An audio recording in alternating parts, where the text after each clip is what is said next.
bakulu ate twakuzibwa bwekati soli fala nnyo gwe oli fala olina kidongo tulinde tulabe ate kati byange byakulinda kulaba gwe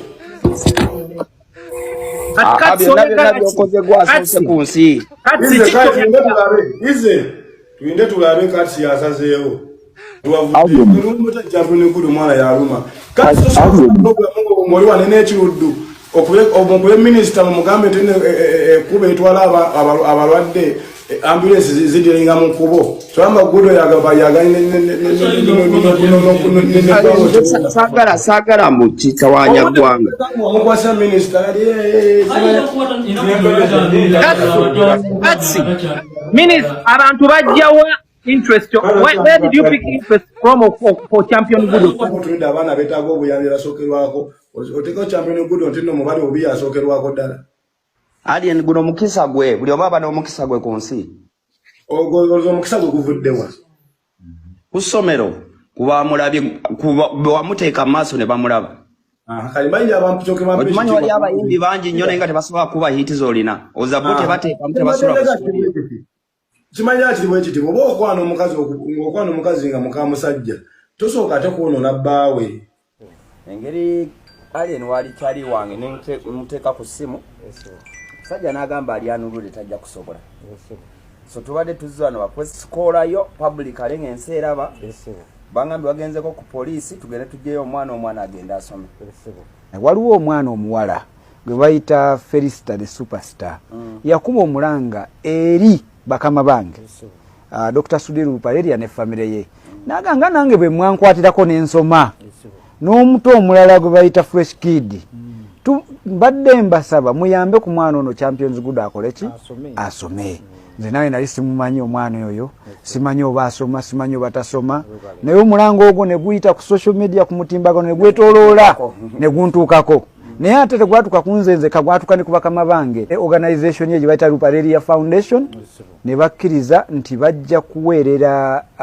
okuwa basari oba scholarship oba skala omutabanyi wo Champions Gudo agende ku Kampala Parents somero ddungi mu Uganda era bwe kiri era kinsanyusiza nnyo omwana wange asomereko ku ssomero ly'ebbeeyi amina era nsiimye nnyo nsiimidde ddala muganda wange amina so n'olwekyo Kampala Parents yo erinze omwana kati nze simanyi mwe bazadde musobola okusalawo omukisa ogwo gutwala oba obutagutwala kuba mwe bazadde b'abaana nze y'omwana badde asoma simanyi uti oba asoma tabadde tasoma kulaba video zino zabakola ku social media bazikola misana so nze neebuuza asoma ddi asoma budde okiwulidde omukazi nze yagaana okumpulira ekituufu bye bamanyi bye bapanga zalina skini tamumanyi nange simumanyi kati obukakafu bujjawa nti omwana wange asoma ddala eno message egende wa MC Cuts oyo simanyi wa program kina ki nabye video ye ng'alemedde kwa Champion Gudo avuma aliyini skini musimanya abaloya bagenda kujja bw'oba toyina mpapula zikukkiriza ku adopting oyo mwana simanya biki gwe ssebo abantu bamulekeraawo okulowooza nti mwe mutegeera oyina abaana b'osasulira fees ku masomero g'osobola toyina mwana n'omu alina basale ku Kampala Parents naye wandigyetaaze bw'oba tobayina nga togyetaaga kitegeeza abaana bo oyagala basomerawo oyagala fe Champion Gudo twamulabanga ekawempe wano oyo omwana buli omu yali amanyi oba alibeera mubbi oba alibeera mutemu teri yali amanyi nti Champion Gudo asobola okutuuka awo waali okujjako ye essuubi yaliinanga ye Champion Gudo essuubi yaliinanga nga yezzaamu amaanyi naye mulemedde ku musajja kati eyo mafia mirundi wabayogera yina kyayita mafia weeba ekuba nekuzuula nti tekusobola etandika okukuba abakwetoolodde gogetinge frustrated kali mwagala kujjako buli alien skin buli kike ekimwetoolodde agetinge frustrated aluzinge eddiiro oba aluzinge game mu balooya Champion Gudo alina akatono kaalina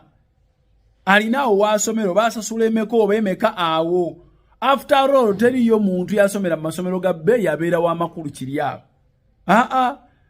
enensi ku bantu abali self-sustaining abeyimirizaawo, they must have come from a poor and a humble background. Okubeerawo.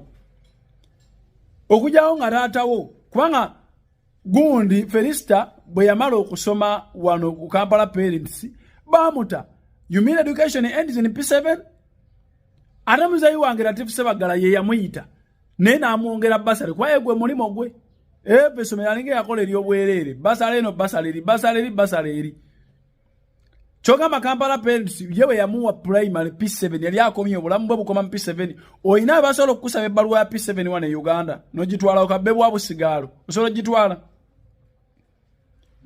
Oli bw'aba mutaddaawo musiimeko omuntu ekintu ekitono kyakoze. Champion Gudo ne bamuzadde ejjole mutandise okumusaba.